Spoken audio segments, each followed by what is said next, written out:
Alright, so throughout my life, I've messed myself up pretty bad in some pretty dumb ways. And hey, don't judge. I'm sure you've all got hurt doing something stupid at least once. Well, I've done that quite a few times and wanted to share with you the 3 dumbest and worst self-induced injuries. And this video will be about the 3rd dumbest injury, which was skateboard related. So yeah, I was one of those kids that carried around a skateboard that was way too big for me, with some Walmart decal slapped on the bottom because I was too poor to get a real board.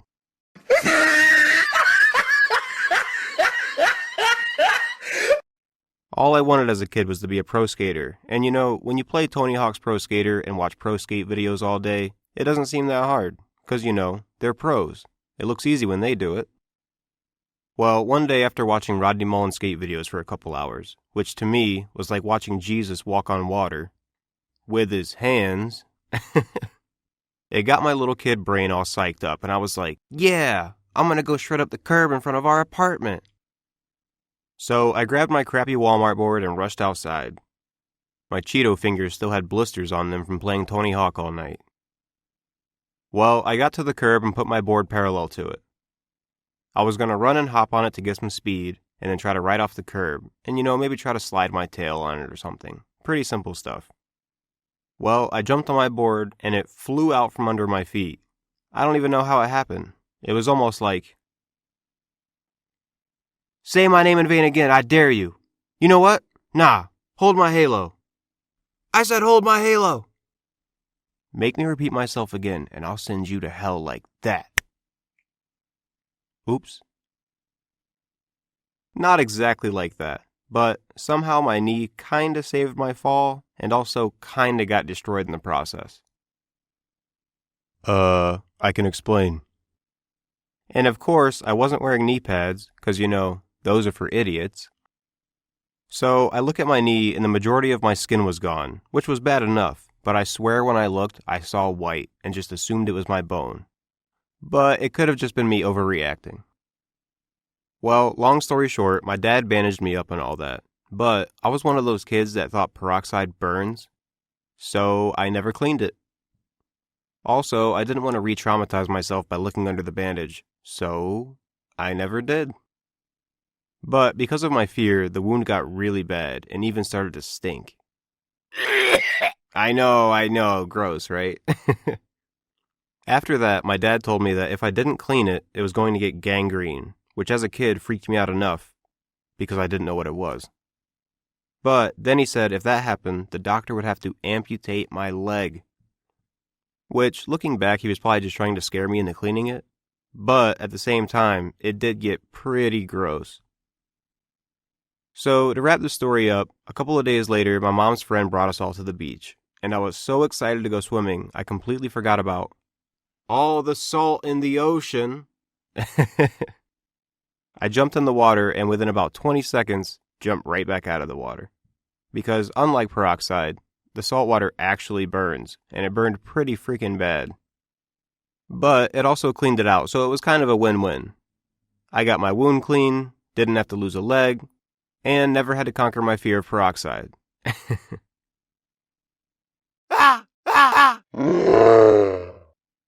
From then on, I learned to just suck it up and clean my cuts, and if it burns, well, that means it's working. So if you ever get a really bad wound, or even just a little tiny one, make sure you clean it out. Just rub some salt in it and then rinse it out with vodka. It's better than using that stuff. Nah, I'm just kidding. Don't ever do that. Okay, hey everybody. So this video is part 2 of the worst self-induced injuries. I don't know why I'm telling you this because you obviously saw the title. So back when I was a kid, probably like 11 or 12, my sister Summer, who was like 13 at the time, got into sewing. Said nobody ever? Nah, I'm just kidding. But she really got into it. I mean, she had like the full-on sewing machine, a bunch of sewing kits, just a bunch of sewing crap. And you know, you give a kid a bunch of little tiny things like needles, and they're gonna end up all over the place. Well, one day I walked into her room. I can't remember why, but probably to steal her AFI or Marilyn Manson CD or something. Because at that age, we were a couple of cringe lords. So I'm walking over to her TV stand, and... Okay, do it? No, not yet. Okay, now!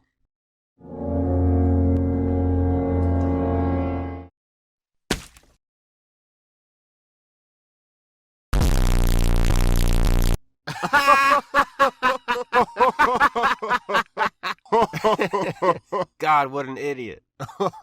Jesus Christ. You were right. It was totally worth it. Don't let it be you, chat. Don't let it be you. Thanks, Loki, for becoming a member. So yeah, a needle, a pretty freaking thick one too, went right into the center of my foot. You know, the soft spot. The spot where tons of nerves are. At that age, I wasn't a big fan of needles either, so I'm on the floor freaking out, looking at about half a needle sticking out of my foot. I immediately start trying to pull it out, but my hands, of course, instantly got sweaty, and every time I touched the needle, it would send a jolt of pain through my leg. Also, I just want to say, if you get something stuck deep into your skin, it's pretty freaking hard to pull it out. At this point, I think it was my little brother Noah that came into the room. I honestly can't remember because I was so focused on the needle. But I wanted to get this thing out of my foot, like, now. So I wipe off my hands, get a good grip on it, and pull. And then... Okay, now! It was at this moment that he knew. He fucked up. Yeah, when I pulled the needle, it came out a little tiny bit, and then I don't know what happened with my leg, but completely on its own, it kicked my foot into the wall, bashing the needle even further into my foot. Dude, I was tweaking at this point. And I also crawled away from the wall in shame. Then, lying there defeated, I had a second to think and told my little brother to go get me some pliers. So he got me some pliers and I was finally able to pull that stupid needle out of my foot. But I'm telling you right now, when my leg got a mind of its own and decided to kick my foot into the wall, I kinda died a little inside. Maybe it was punishing me for all the skateboard accidents or something, I don't know. But from then on, I watched very carefully wherever I stepped and was extra careful if I had to go anywhere near my sister's room. Alright, so the next video will be about the number one self-induced injury, and it's a doozy. Okay, this story is almost too embarrassing to tell, but it makes for a funny video. Now, some people might say that the previous injury videos were more of an accident than a self-induced injury. Well, this video is absolutely a self-induced injury, and in my opinion, pretty hilarious. It's essentially a story about me trying to be a good son, and how a quote-unquote brilliant idea backfired. So, there's this tree on a hill in my parents' yard, and my mom had said many times since they bought the house that she wanted a tire swing, and how it would look so perfect on that tree. Well, we had an old tire out there, and rope's not too expensive. So I thought I could do that easily, and then today, I'd be the favorite son and get all the praise and glory. So the tree branch I was trying to get a rope around is probably like 20 feet above me, and we didn't have a ladder that was tall enough to reach it. Also, the tree is huge, and the branches are too high up to try and climb it.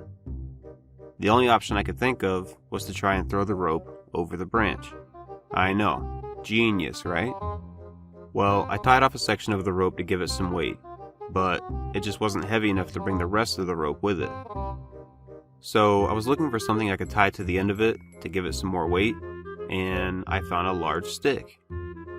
Now, when I decided to tie the stick to the rope, is also when my brain cells started packing up and slowly leaving me to fend for myself. Bro, we're not sticking around for this. I'm sorry, but this is gonna backfire on you, man. Just watch. And in my mind, I was thinking, yo, this will definitely work. I just gotta throw it hard enough to make it over the branch. But after multiple failed attempts, I figured that the stick was still not heavy enough to bring the rope with it. So I was looking for something that wasn't too big and also heavy enough to bring the rope over the branch. And I stumbled across a brick.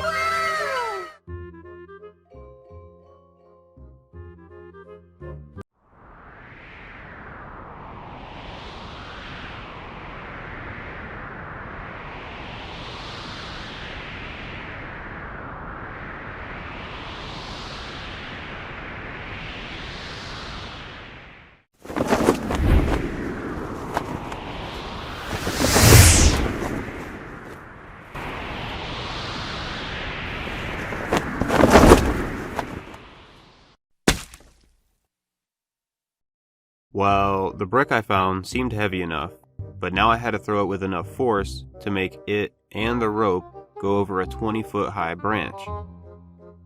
So I tried a couple different ideas, but I still wasn't throwing it hard enough.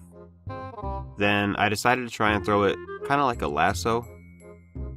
I swung it around a few good times, putting all my strength into it. Then I let go, aiming for the branch. Now, this is when everything went wrong. And honestly, it felt like everything happened in slow motion. No lie. Well, I threw the brick, and probably less than a second after, I felt a tug on my foot. So I looked down, God, and then realized that I was standing on the rope. So I looked up again, and by this point, the brick was already on its way back to the point of origin, which was me. I quickly looked down so I didn't get hit in the face, and thankfully I did, because that brick hit the top of my head extremely hard. Dude, what the huh? I told you, bitch. Dude, don't look at us. You did that yourself, moron. Can you believe this asshole? Well, when it hit me, honestly, I didn't feel anything. Maybe it was from my adrenaline pumping or something. But a second after I was hit, it felt like someone poured cold water on my head, and it was now running down my face. This is when my Aunt Gigi noticed what had happened, and she took a shirt and put it on my head and kept saying, "It's alright, you're alright." I think to calm herself down, because honestly I felt fine. I was even laughing at her about it. But when she pulled the shirt off my head to wipe my face is when I realized the severity of the situation, because that shirt was soaked with my blood. I looked down at myself and saw that my shirt was covered in blood as well. So I was losing a lot of blood, and quickly. My aunt kept pressure on my head with the shirt, and somebody, I think my mom, had called an ambulance. And they arrived pretty quickly, for once. Now, I was kind of nervous when the paramedics arrived, because I thought I would need stitches or something. And as you know from the previous video, I now have some PTSD when it comes to needles. But no, they said I didn't need to get stitches or anything, thank God. And they said it's normal for a head injury to bleed that much, but they also said, due to the wound, I must have gotten hit pretty hard, and they were surprised it didn't knock me out. That's right, your boy could take a hit. God. For the next week, it sucked trying to shower, because every time I tried to wash my hair, my head would start bleeding again. Also, the brick kind of pushed my skin back when it hit me, so I have a small permanent bump on my head, and hair won't grow there now. So I have a line probably 2 inches long on my head that's completely bald. But now when a cute girl asks me about my scar, I'm like, yeah, got hit with a brick, no big deal. But besides the scar, nothing bad happened luckily, and now I know not to throw bricks attached to ropes. And if I do, to make sure I'm not standing on the freaking rope. Idiot. But you want to know the funniest part about this story? We did get that tire swing up later on, and a few years later, that branch broke off the tree because of a bad storm. So all of this happened for nothing, essentially. Now I have a scar on my head, and my mom doesn't have a tire swing. Well, hopefully you guys can take something from this video, even if it's just a few minutes of entertainment. I really don't know what kind of moral you would get out of this. But if you ever get an idea, and it seems like a good one, just think, could this backfire on me in a really bad way? And then try it anyway. Because if it does backfire, at least you'll have a funny story to tell people. But, okay guys, thanks for watching. I truly do appreciate it. And if you guys want to support the channel, then subscribe, hit the like button, and if you know anyone that would enjoy these videos, then show it to them. But, okay, thanks again, and I'll see you all in the next one. Later.